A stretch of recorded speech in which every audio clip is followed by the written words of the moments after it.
Hola, voy a intentar responder en esta grabación a una pregunta que se me está haciendo con cierta frecuencia últimamente y que circula en cualquier conversación que tengamos sobre el tema de la guerra de Ucrania, formulada de diversas maneras, ¿no? ¿Quién es Putin? ¿Qué pretende? ¿Qué tiene en la cabeza para desatar una guerra abierta contra otro Estado? Bueno, de entrada yo no sé si podré responder a esta pregunta, porque las informaciones que yo tengo sobre la biografía y sobre todo respecto al pensamiento de Putin son las que todos podemos encontrar en los medios de comunicación, en abierto, en la red. Y lo único que puedo hacer, y es lo que voy a intentar desarrollar, es poner en relación estos acontecimientos, esta vida personal con los acontecimientos que Putin ha vivido en su trayectoria profesional y sobre todo política. Ver cómo él ha entendido lo que estaba pasando en el mundo y, especialmente desde que es presidente de Rusia, cómo ha reaccionado, cómo ha ido reaccionando y cuál ha sido el proceso de aprendizaje político en relaciones internacionales que ahora puede darnos algunas claves de lo que puede tener en la cabeza. O sea, esta será un poco la estrategia para aproximarnos al personaje.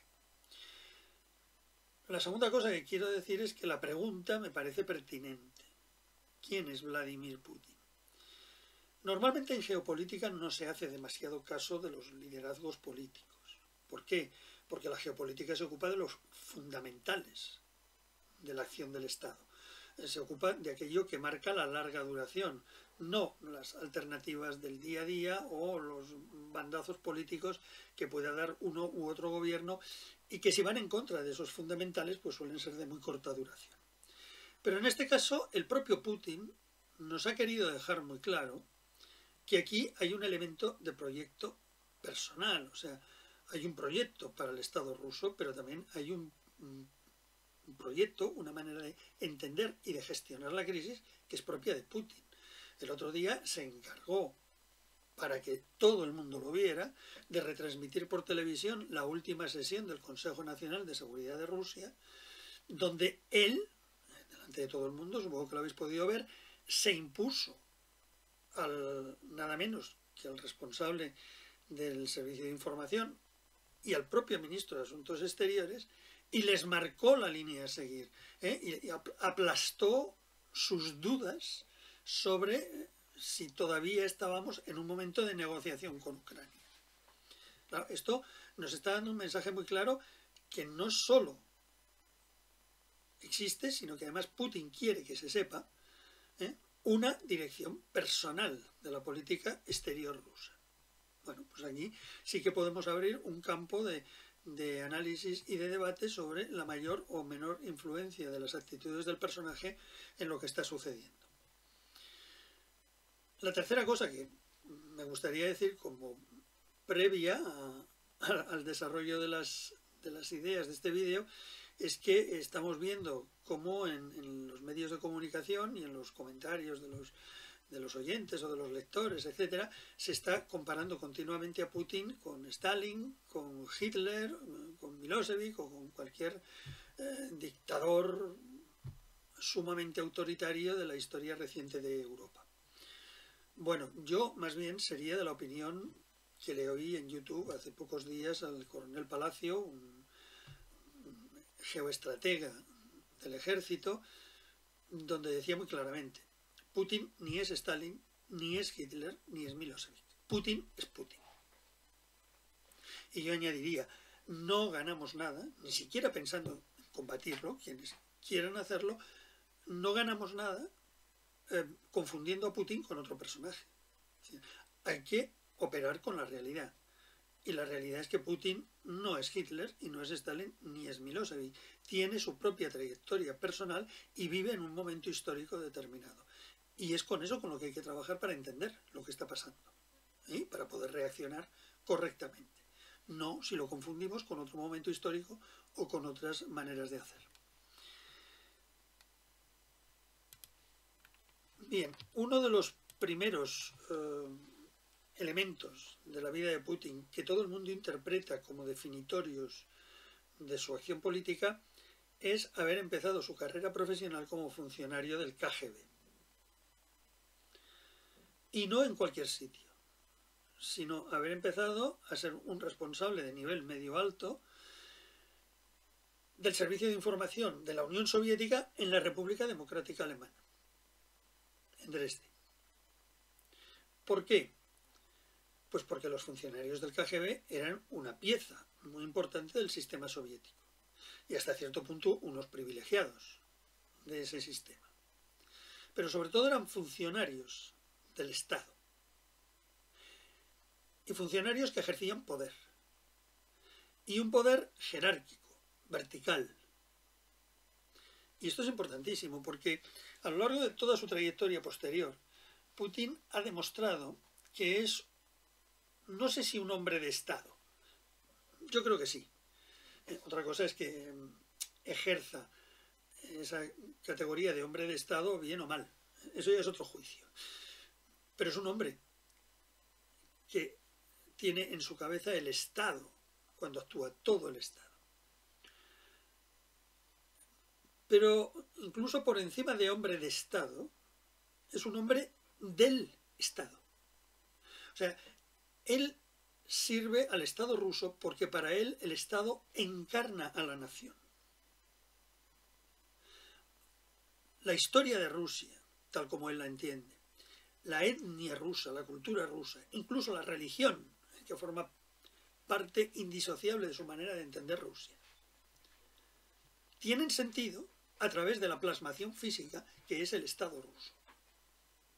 Por eso digo que es un hombre de Estado seguramente, pero sobre todo es un hombre del Estado, que no entiende la vida de Rusia, más allá incluso de la política, sin la solidez estructural que le da el Estado ruso.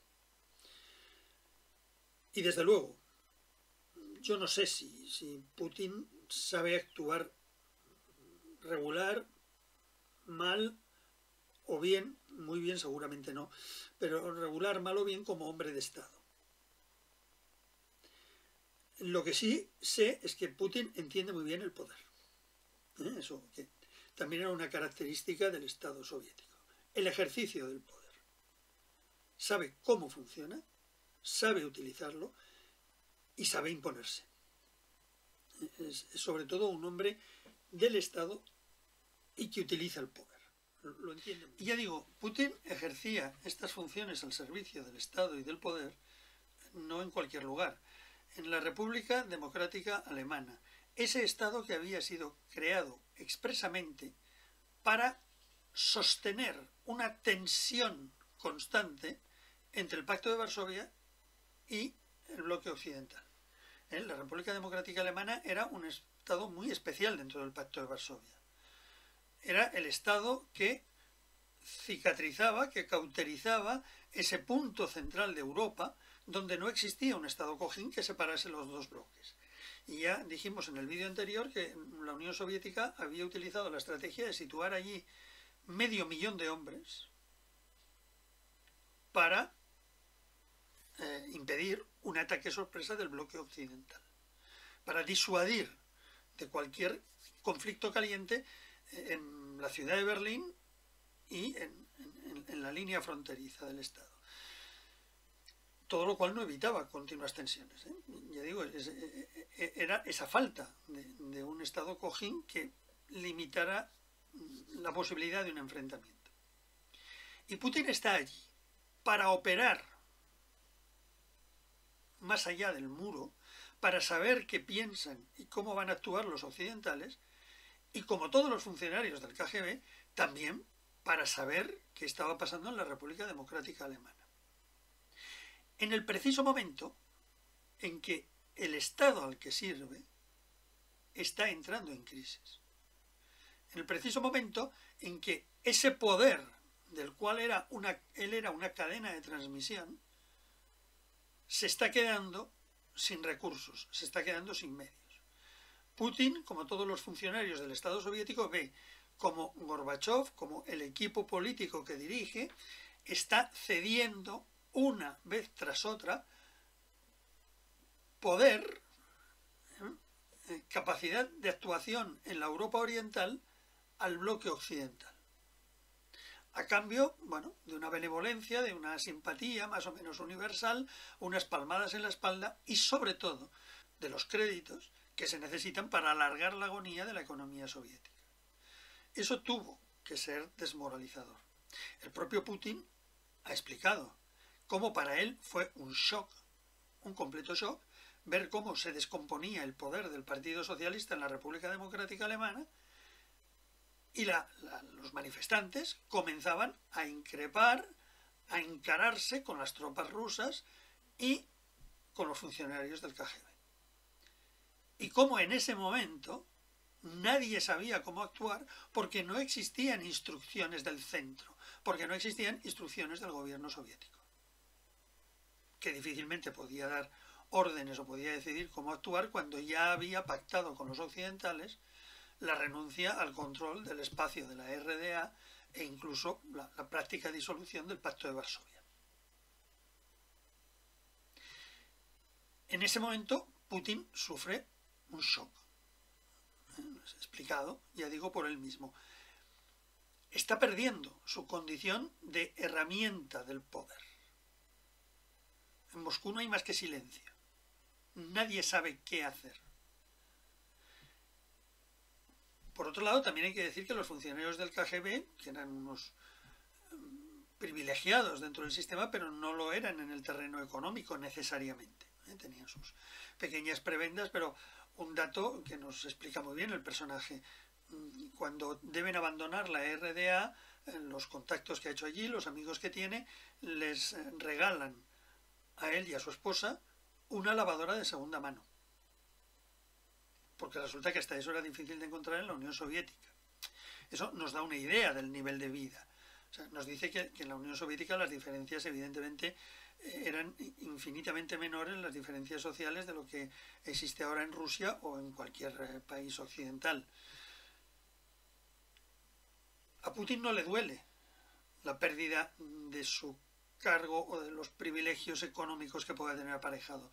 Lo que le duele, sobre todo, es la pérdida de su posición de autoridad, de esa transmisión vertical del poder en el que él es una pieza relevante. Pero para entender a Putin, lo que también resulta imprescindible es darnos cuenta de lo que significó en la vida de los rusos esos 10 años que van desde 1991 hasta el año 2000, mientras gobierna Boris Yeltsin. Se nos ha explicado el relato de que son unos años de esperanza, ¿no? De dificultades, pero también de esperanza para Rusia. Es el momento en que se quitan la coraza del Estado totalitario soviético y a trancas y barrancas, pero van implantando una democracia parlamentaria, representativa, entran en un ciclo de prosperidad, introducen la economía capitalista dentro de Rusia, las tiendas que antes estaban vacías se llenan y todo el mundo tiene un porvenir más abierto por delante. Bueno, como todos los relatos siempre contiene un elemento de verdad, porque si no, no se sostendría el relato. Pero no es así como lo vivieron la mayor parte de los rusos.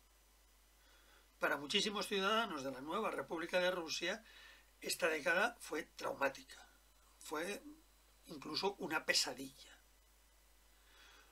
porque el cierre de industrias, el paro, la falta de perspectivas laborales y sociales para muchos trabajadores, la destrucción de todo el aparato de servicios del Estado, el deterioro de la sanidad, hizo que se perdieran muchos años, que muchos rusos, funcionarios, jubilados, trabajadores de industria, etcétera, cayeran en la pobreza, que el alcoholismo, que ya había sido un problema importante en el periodo soviético, se disparara, sobre todo entre los hombres, hasta el punto de que hay un dato que resulta completamente esclarecedor. En 5 años, la esperanza de vida de los rusos retrocedió 7. Esas son unas cifras en un periodo tan corto de tiempo que solo se pueden encontrar en países en guerra civil.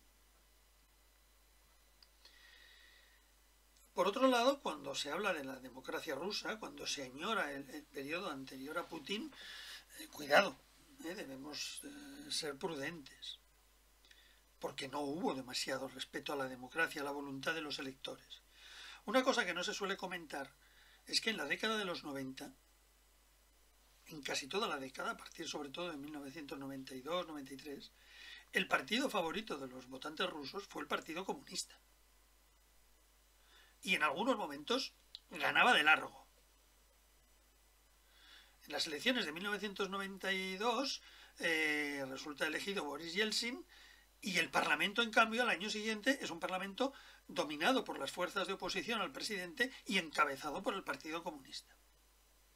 Y cuando este Parlamento se opone no al gobierno de Yeltsin, sino más bien a su desgobierno, porque Yeltsin no es más que la cabeza de un auténtico clan de cleptócratas, o sea, de ladrones del Estado, de gente que está gobernando simplemente para saber qué se lleva de ahí, y que está rodeado de una panda de oligarcas que han hecho fortunas enormes gracias a la privatización escandalosa y sin ningún freno ni ningún sentido de la justicia de las propiedades públicas del Estado soviético. Bueno, pues cuando el Parlamento quiere oponerse a algunos de los nombramientos que está haciendo Yeltsin, e incluso está pensando en abrir una investigación sobre lo que sucede en el entorno de Yeltsin para deponerlo, que es un proceso que se da en los estados democráticos, bueno, pues sabemos cómo acabó la cosa, a cañonazos, con una lucha entre blindados, donde el poder presidencial aplastó al Parlamento y puso fin a una democracia parlamentaria. Después volvería a haber elecciones, pero el Parlamento ruso ya no ha vuelto a levantar cabeza después de aquello. Es más, 4 años después, en 1996, vuelve a haber elecciones presidenciales y Yeltsin no tiene ninguna posibilidad de ganarlas. La intención de los electores es darle la patada. Los pronósticos de voto apenas le auguran un 6%. Esto no era aceptable ni para Estados Unidos, ni para el Fondo Monetario Internacional, ni para la OTAN. ¿Qué hicieron? Bueno, pues no recurrieron al golpe de Estado, ni recurrieron a evitar las elecciones, fueron mucho más inteligentes. Lo que hicieron fue trasladar en bloque a Moscú todo el equipo electoral de Bill Clinton, de manera más o menos discreta, en un hotel de la capital, y desde allí se elaboró con mucha habilidad un plan de actuación para conseguir remontar las encuestas y que Boris Yeltsin ganara las elecciones presidenciales. ¿Cómo se hizo?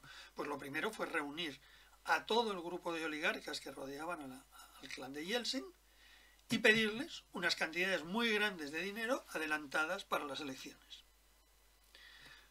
¿Para qué había de servir ese dinero? Pues literalmente para comprar medios de comunicación y para pagar a una cantidad enorme de personas influyentes en el ámbito de la política, en el ámbito de la cultura, en el arte, y me refiero al arte más popular, cantantes y personajes conocidos de la farándula rusa, para que todos ellos manifestaran su intención de votar a Yeltsin. ¿Y a cambio de qué debían estos oligarcas adelantar el dinero? Pues a cambio de que después de las elecciones serían recompensados con bienes públicos del Estado ruso, en una proporción de beneficio que muchas veces llegaba al 1000%, 10 por 1. También hay que decir que estos oligarcas ni siquiera pusieron ellos el dinero, ya sabemos que esta gente es muy hábil, y lo que hicieron fue adelantar créditos a cuenta de las entidades bancarias, de las cajas de ahorro que controlaban, y después, eso sí, los beneficios fueron a parar directamente a ellos. Y se ganaron las elecciones. Bueno, yo no tengo nada en contra de que en una democracia todo el mundo actúe dentro de la legalidad para oponerse o para favorecer a las opciones políticas que considera que son un peligro o que son un beneficio para ellos. Pero está claro que aquí el inefable Bill Clinton y las fuerzas occidentales estaban apoyando a una auténtica pandilla de ladrones. No era simplemente una opción liberal más. Y en ese contexto, ¿qué hacía Putin? Pues Putin estaba dentro de las fuerzas liberales pro-occidentales. Putin era de los que el año 91 se había opuesto activamente al golpe de Estado que dieron los dirigentes del sector comunista de la Unión Soviética para impedir la desintegración. Putin formaba parte, era uno de los miembros del núcleo duro de Anatoly Sobchak, el alcalde de San Petersburgo, la segunda ciudad de Rusia. Sobchak era, digamos, el liberal serio del panorama político ruso. Acabó enfrentado a Boris Yeltsin por el desgobierno del clan de Yeltsin, pero conservó siempre suficiente influencia como para colocar en las esferas de poder a algunos de sus protegidos. Y Putin fue uno de los más beneficiados. Putin fue vicealcalde de San Petersburgo y acabó como responsable de la seguridad del Estado. Y aquí es donde se puede explicar de qué manera llegó a la presidencia. Como en el fondo, más funcionario que político joven, pudo proyectarse al puesto de máxima responsabilidad de la República de Rusia. Hacia 1999 a Yeltsin le quedaban 2 telediarios en la presidencia. No solo porque la Constitución prohibía volver a presentarse otra vez en aquel momento, sino porque estaba muy enfermo. Yeltsin había padecido ya varios infartos, se encontraba en un estado terminal de su alcoholismo, que había sido una característica de los 10 años en que había gobernado. Una gran parte del día no se enteraba de lo que pasaba. Y entonces su familia, en concreto su hija, que era la que manejaba el cotarro, y todo el clan que rodeaba a Yeltsin, pues se les ocurrió una última operación política para llenarse los bolsillos antes de desaparecer, que fue iniciar unas obras de reforma en el Kremlin con unas comisiones escandalosas. Tanto que quien destapó la liebre de lo que estaba sucediendo fue nada menos que la Fiscalía General de Suiza, que no es un estado que se caracterice precisamente por hacerle ascos al dinero de procedencia sospechosa.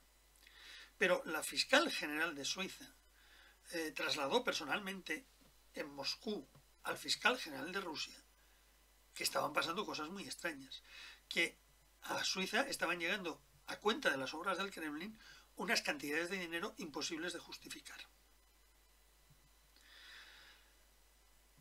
En ese momento empezaron las actuaciones judiciales para averiguar lo que estaba pasando, y quien se ocupó de tapar el asunto, de destruir pruebas, de impedir que de cualquier manera el clan de Yeltsin fuera incriminado, fue Vladimir Putin, como alto responsable de la seguridad.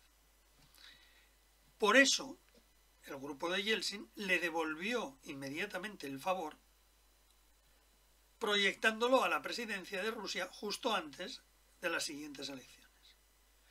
Porque ahora estaban seguros de que era su hombre, de que él no podría luego sacudirse las pulgas de lo que sucediera durante su presidencia, echando las culpas a la corrupción del periodo anterior, porque él también estaba involucrado en esa corrupción. Él había sido precisamente el encargado de destruir las pruebas para impedir el juicio del grupo de Yeltsin. Por tanto, ya vemos quién es el personaje. Alguien que entiende muy bien de qué va este juego y sabe a quién servir cuando conviene. Había servido al clan de Sobchak, pero supo en un momento determinado hacer el favor definitivo y útil para él al grupo que iba a desaparecer, que ya no sería un obstáculo, que era el clan de Yeltsin.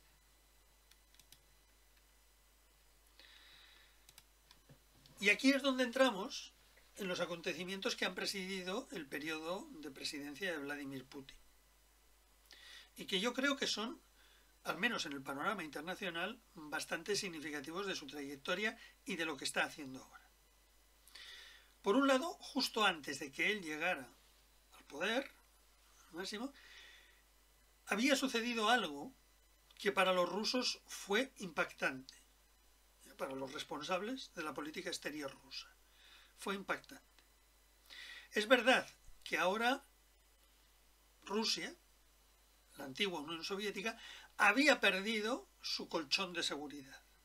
Había perdido esos estados neutralizados y sobre todo había perdido los estados que habían formado parte del Pacto de Varsovia y que eran ese collar que Mackinder había explicado que servía para contener a Rusia. Ahora se habían vuelto en su contra. Pero todavía tenían un arma defensiva muy potente en el pacto que se había establecido durante la creación de las Naciones Unidas. Se había dicho que las grandes potencias de después de la Segunda Guerra Mundial, Francia, Gran Bretaña, Estados Unidos, Rusia, China, tendrían un poder de veto en las decisiones del Consejo de Seguridad de la ONU. Esto es importantísimo, ya lo sabéis. El Consejo de Seguridad es el que puede decidir si una guerra contra alguien es o no legal internacionalmente. No es la Asamblea de las Naciones Unidas, es solo el Consejo de Seguridad. Y cualquiera de estas 5 potencias puede vetar una resolución y que no se publique. Esto evidentemente ha servido a lo largo de la segunda mitad del siglo XX para impedir que las Naciones Unidas actuaran en desafueros sangrantes, ¿no? Ha impedido que las Naciones Unidas fueran realmente el instrumento de paz en muchas ocasiones. Pero ojo, ha tenido una función importantísima para evitar una guerra entre potencias, para evitar que cualquiera de esos 5 miembros utilizara el Consejo de Seguridad presentando unas u otras pruebas para declarar una guerra legal contra la otra parte. Una guerra que en este caso hubiera acabado siendo seguramente nuclear. Rusia estaba tranquila sabiendo que Estados Unidos, que Francia, que la Gran Bretaña no podrían incriminar a Rusia con razón o sin ella y desatar una guerra colectiva o unas medidas de coerción colectivas contra el poder de Moscú. Bueno, pues en 1999, al final de las guerras de Yugoslavia, ocurrió algo que destruyó esta seguridad. Muy rápidamente, todos sabemos que desde la desaparición del bloque de Varsovia, en Yugoslavia, este estado cojín entra en crisis y se descompone. Durante casi 10 años, en Yugoslavia pasó de todo, lo sabemos. Decenas de miles de muertos, masacres colectivas, auténticos genocidios en muchos lugares, centenares de miles de desplazados. ¿Y qué hicieron los estados europeos contra esa guerra en Europa? Ahora se dice, no, es que tenemos una guerra en Ucrania en Europa. Bueno, pues también la tuvimos en los años 90, no es la primera. Pues no se hizo nada. Se hicieron maniobras diplomáticas, se enviaron cascos azules, se tomaron iniciativas de paz, pero nadie intervino decididamente para parar aquellas atroces masacres. Es más, la guerra se produjo porque determinadas potencias, Alemania por ejemplo, pero también Francia, en segundo término la Gran Bretaña, tomaron la iniciativa y ya les vino bien que pasaran muchas de las cosas que pasaron para romper el bloque yugoslavo y quedarse con las partes que les interesaban, para influir e integrar en su red de poder las partes que les interesaban. La situación a finales de los años 90 se había calmado mucho.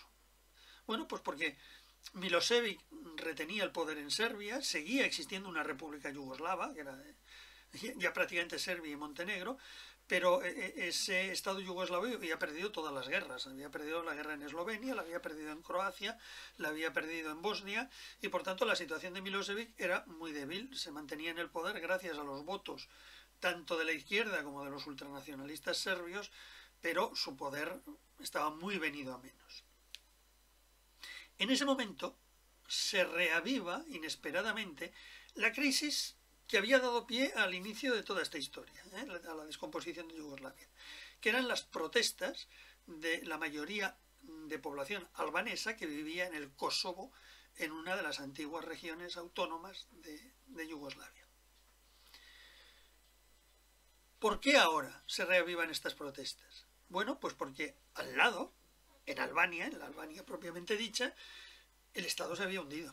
Aquí sí que, debido a un escándalo financiero, una crisis económica global, el Estado albanés prácticamente había desaparecido, había dejado de funcionar, incluso el ejército se había desorganizado completamente y había abandonado la custodia de sus arsenales. En el Kosovo, al otro lado de la frontera, las protestas contra Serbia, que siempre habían sido pacíficas y habían seguido cauces bastante democráticos, de repente se convierten en lucha armada. Aparece un grupo del que nadie había oído hablar hasta entonces, el Ejército de Liberación del Kosovo, con dirigentes a los que muy poca gente conocía, que habían conseguido las armas en los arsenales de Albania, pero habían sido organizados no se sabe por quién, y empiezan a atacar físicamente, armas en mano, los puestos de la policía y del ejército yugoslavos en Kosovo. Milosevic reacciona, pero es la primera vez que Milosevic no tiene la iniciativa en estas historias. Milosevic, como presidente de una república cuyas fuerzas armadas están siendo atacadas, bueno, pues intenta poner fin a estos ataques, bueno, pues yendo a la zona fronteriza y persiguiendo a las milicias kosovares. En ese momento, alguien descubre un plan del gobierno yugoslavo, de Milosevic y sus secuaces, que planean un nuevo genocidio, que planean aplastar la resistencia del Kosovo con medidas como las que se han estado aplicando en Bosnia o en Croacia, sobre todo en Bosnia. Claro, esto resultaba creíble, porque las actuaciones de Milosevic habían ido por aquí anteriormente. Pero ese plan en ningún momento se había empezado a poner en práctica en el Kosovo. Quien difundió a la prensa, urbi et orbi, el plan del genocidio de los kosovares, fue un personaje en ese momento libre de toda sospecha, aparentemente. El ministro de Asuntos Exteriores alemán, aunque sabemos que el gobierno alemán siempre había estado en contra de Serbia y de Milosevic, pero en este caso el ministro de Asuntos Exteriores era alguien que supuestamente venía de la izquierda, era el líder de los verdes, Joschka Fischer. Todo el mundo se creyó que ese plan existía y que Milosevic solo estaba esperando la oportunidad de aplicarlo.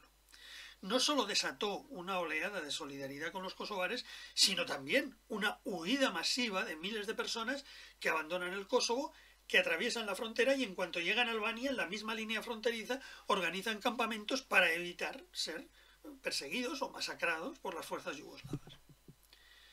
En ese momento, Estados Unidos, la OTAN en pleno, decide reaccionar. Deciden evitar que se produzca, que se repita la historia de Bosnia. Y toman la decisión de bombardear Yugoslavia hasta la rendición de los serbios y la caída del gobierno de Milosevic. Debo decir que en aquel momento Casi todo el mundo pareció comprender esa decisión. Pero porque nadie se puso varias preguntas que había que hacerse. Primero, ¿por qué ahora sí y antes no? ¿Por qué durante años y años hemos estado asistiendo al genocidio programado, al asedio de Sarajevo, a las matanzas de Srebrenica? Y nadie ha hecho nada. Y ahora, en cambio, que aún no ha empezado ese genocidio, que tan solo se habla de él, hay que inmediatamente ir a bombardear un Estado soberano y hay que hacer un gobierno, hay que hacer caer un gobierno que no nos gustará nada, pero ha sido elegido democráticamente por los serbios. Y sobre todo, ¿por qué lo hace la OTAN? Si no se trata de defender a ninguno de sus Estados miembros, que es para lo que ha sido creada la alianza, sino de lo que se trata es de ir a atacar a otra entidad política en nombre de una minoría. Bueno, a ver, este sentido humanitario de esa actuación podría tener sentido. Podría tener sentido si hubiera una decisión de las Naciones Unidas que dice, no, ante el peligro de esa masacre, las Naciones Unidas dan permiso, convierten en legalidad internacional esa intervención en un estado determinado. En ese momento lo que se dijo fue imposible, porque Rusia, que es aliada de Serbia, y no era aliada en ese momento, era aliada desde hacía más de 100 años, Rusia, que es aliada de la República Yugoslava, que siempre ha estado en contra de la disolución de Yugoslavia, y hombre, tampoco es una postura tan indefendible, porque precisamente era todo el proceso de independencias sucesivas de los estados que componían Yugoslavia lo que había dado lugar a esas masacres. Bueno, pues Rusia se va a poner de parte de Milosevic, se va a poner de parte de los serbios y va a impedir en el Consejo de Seguridad cualquier resolución. Así que la OTAN decidió saltarse la legalidad internacional. Decidió actuar, bombardeó, hizo caer a Milosevic y provocó un cambio político en un Estado soberano, mediante las armas. Después se ha sabido que ese plan de genocidio de los kosovares no existía, que fue fabricado, y lo han dicho sus autores, por los servicios secretos de Bulgaria. ¿Y qué interés tenía Bulgaria en esta cuestión? Hombre, pues no lo sabemos, pero sí sabemos que muy rápidamente, en poquitos años, Bulgaria fue admitida como miembro de la OTAN, cuando en principio había bastantes dudas. Y también sabemos quién fue el gran beneficiario de esta cuestión. Cuando el Ejército de Liberación del Kosovo, que ya digo que casi nadie conocía, toma el poder directamente, sin participación de las otras fuerzas políticas, una de sus primeras medidas es, para garantizar la seguridad nacional, conceder una base militar importante en territorio kosovar a los Estados Unidos. Por cierto, los Estados Unidos reconocen la independencia del Kosovo, de Yugoslavia, unilateralmente.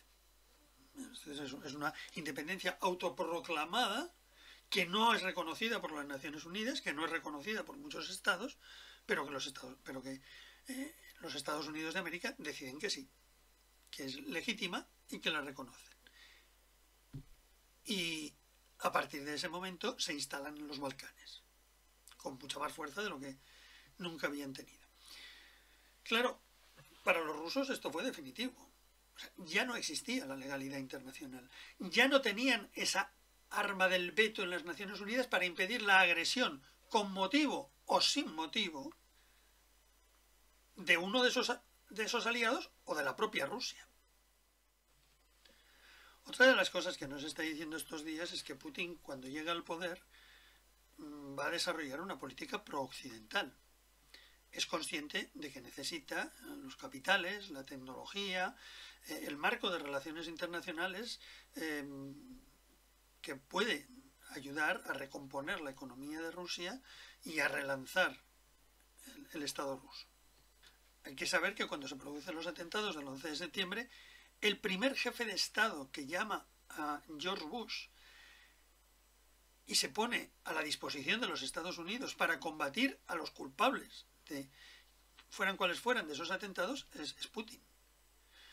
Y no son solo palabras, elabora un plan, cuando se sabe que ha sido un atentado de los extremistas islámicos, él elabora un plan para actuar en Asia Central contra el radicalismo islámico que también le beneficiaba a él, que estaba enfrentándose en esos momentos con los chechenos y con otros grupos de raíz islamista. Y lo llevó a la práctica. No puso ningún reparo en que los Estados Unidos atacaran Afganistán, instalaran bases en Tayikistán y en otras repúblicas del centro de Asia, bases militares importantes para ayudar en las operaciones en Afganistán. Aceptó abastecer a los grupos armados que luchaban contra los talibanes, y a cambio de estos servicios y de otros más, lo que recibió de Occidente fueron, bueno, pues, unos mensajes de agradecimiento y poco más. Nada más.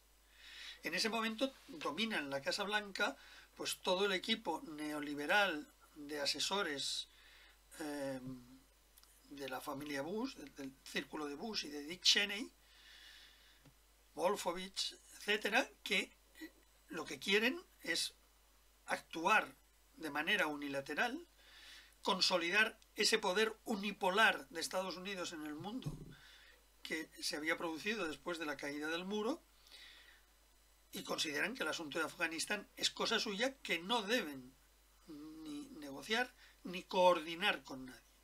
Esto fue muy importante. No se estableció ningún canal de diálogo que permitiera incluir a Rusia en las operaciones que en su propio entorno se estaban desarrollando, bueno, para responder a lo que en aquel momento parecía un enorme problema internacional. Y Putin tomó buena nota. A Putin, por ejemplo, no se le permitió tampoco vender armas a los grupos de talibanes, a los grupos de guerrilleros que luchaban contra los talibanes. Ya digo, y sobre todo, pocos meses después de los atentados, Putin presenta la candidatura de Rusia para entrar en la Organización Mundial de Comercio. Algo muy importante para el desarrollo económico. Y si no, que se lo digan a los chinos, el salto adelante que pegaron en cuanto pudieron ingresar. Bueno, pues Estados Unidos estuvo dilatando durante 10 años la entrada de Rusia en esta organización. Fue una auténtica bofetada para el Kremlin. Putin tomó muy buena nota de todo esto, como había tomado nota del asunto del Kosovo. Los Estados Unidos no mostraban ninguna disposición a colaborar con Rusia en asuntos internacionales que les atañían directamente. Y esto que habían aprendido los rusos en Kosovo se vio confirmado con la invasión de Irak del año 2003. De nuevo los Estados Unidos actuaban unilateralmente, sin permiso de las Naciones Unidas, para invadir un Estado soberano en una zona sensible para Rusia, con un pretexto que después se ha demostrado falso. Y en aquel momento ya todos lo sospechábamos, el de las armas de destrucción masivas. Y hacían caer el gobierno de Saddam Hussein. Saddam Hussein había oscilado entre los dos bloques, primero con el bloque soviético, después más bien con los occidentales contra Irán, pero finalmente había vuelto otra vez a sus relaciones y a su alianza con Rusia. Bueno, pues Saddam Hussein fue depuesto y ahorcado en un área especialmente sensible para los rusos. Y ya digo, sin permiso de las Naciones Unidas. Claro, esto enseñó a Putin que de ahora en adelante en las relaciones políticas internacionales lo que servía era la fuerza. Y punto. Y esto se acabó poniendo en práctica pocos años después en Georgia. En Bucarest, el año 2008, en una reunión de la OTAN, se manifiesta públicamente que se espera en un futuro más o menos próximo la entrada en la organización de Ucrania y de Georgia. Dos puntos absolutamente básicos del cinturón defensivo de Rusia. El problema, ¿por qué entonces? ¿Por qué en ese momento la OTAN hace esos gestos hacia Ucrania y Rusia? Bueno, pues porque tanto en Ucrania como en Georgia, tanto en Ucrania como en Georgia, se han producido poco antes las famosas revoluciones de colores. Esos movimientos aparentemente espontáneos de la población en demanda de democracia, de libertad, de caída de las autoridades corruptas y más o menos vinculadas al antiguo pasado soviético, y han llegado nuevos dirigentes abiertamente pro-occidentales. Rusia no ha intervenido contra esas revoluciones. Pero cuando se afirma que el siguiente paso es hacer entrar a esos estados altamente sensibles en la OTAN, es cuando Putin interviene. E interviene porque había un obstáculo para que Georgia entrara en la OTAN. Cuando se produjo la descomposición de la Unión Soviética en 1991 y Georgia proclamó su independencia, no todo el mundo estuvo de acuerdo.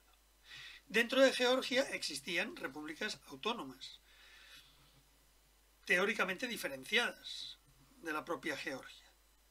Sobre todo la república al norte de Abjasia, aquí en el norte, en el noroeste de Georgia, y la república de Osetia del Sur, en el norte de la República Georgiana. Estas dos repúblicas, que tenían un estatus de autonomía, decidieron no seguir a Georgia y cuando la independencia ya fue inevitable, como la Unión Soviética ya no existía, ellas proclamaron su propia independencia. Y os podéis imaginar que esto es un drama humano terrible, porque ninguno de estos territorios, ni Georgia, ni Abjasia, ni Osetia, eran homogéneos. Aquí había gentes de todas las procedencias, incluso de todas las procedencias de la antigua Unión Soviética. O sea, esto fue una cosa bastante traumática. En ese momento, en 1991, Putin no está en el poder, en ese momento el ejército ruso decide apoyar a estas repúblicas que no quieren integrarse en Georgia. Y desde aquel momento había esa herida abierta, una Georgia que reclamaba la integridad de su territorio y unas repúblicas que no reconocían al gobierno de Tbilisi. Cuando se produce en el 2008, casi 20 años después, esa oferta de la OTAN para que Georgia entre dentro de la organización, el presidente de Georgia, Saakashvili, sabe que no podrá confirmarse nunca mientras existan esos problemas territoriales. La OTAN no puede admitir a un Estado que tiene conflictos abiertos dentro de su territorio, porque eso significaría comprometerse inmediatamente en una guerra. Así que había que resolver ese tema de las repúblicas autónomas para después entrar en la OTAN.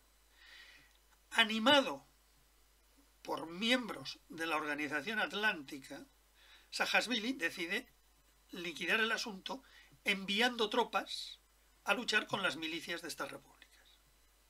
Y ahí es donde Putin reacciona y pone el veto.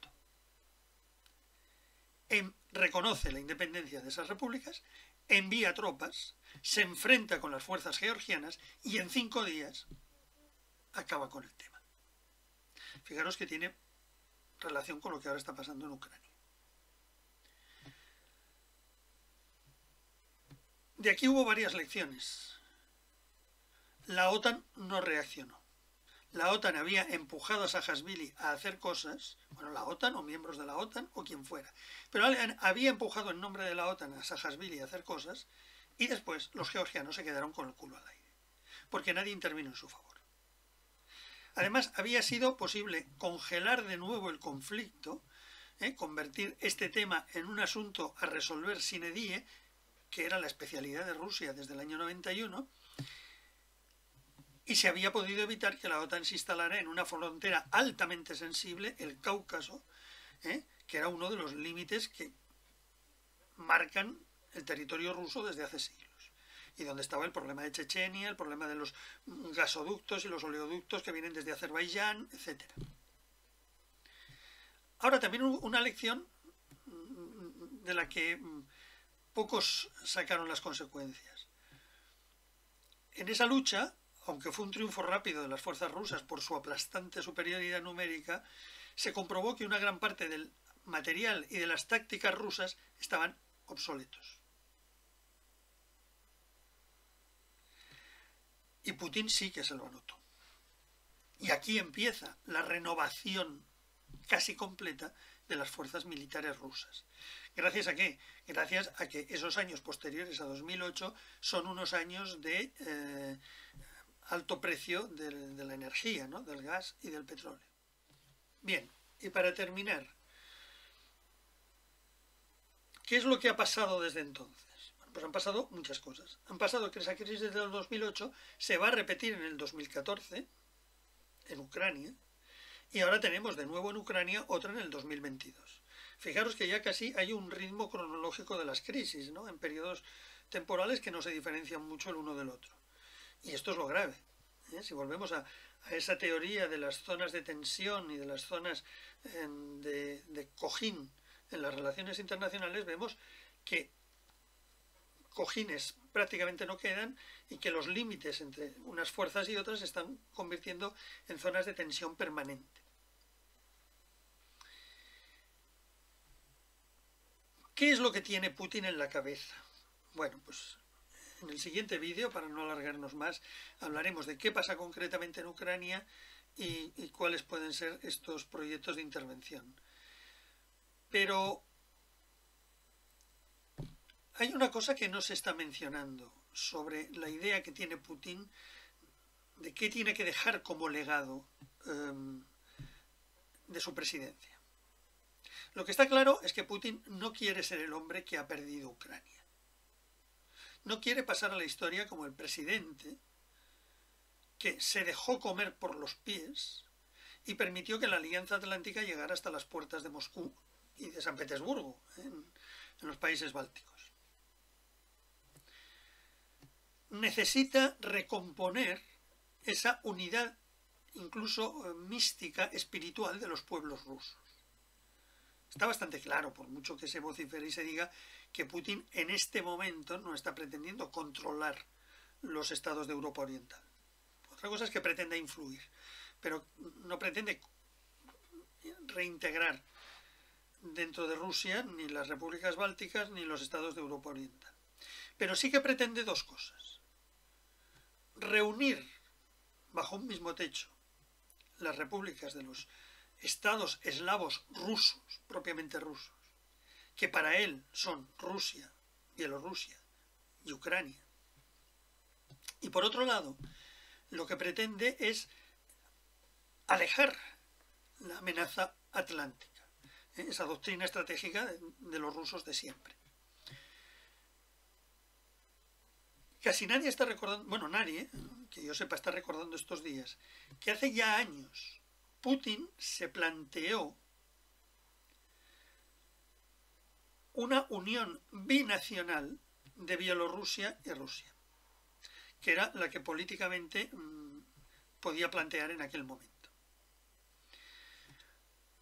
Bielorrusia está gobernada, como sabéis, por un dictador mucho más rústico y brutal que Putin, que es Lukashenko, o Lukashenka, que hay que decir propiamente en ruso.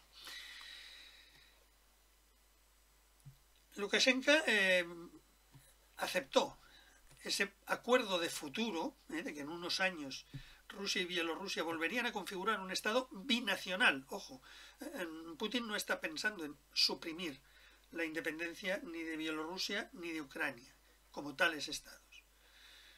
Lo que cree es que deberían configurar un nuevo bloque panruso bajo una presidencia que en un primer momento Lukashenko pensó que le tocaría a él. Y no era una mala apuesta.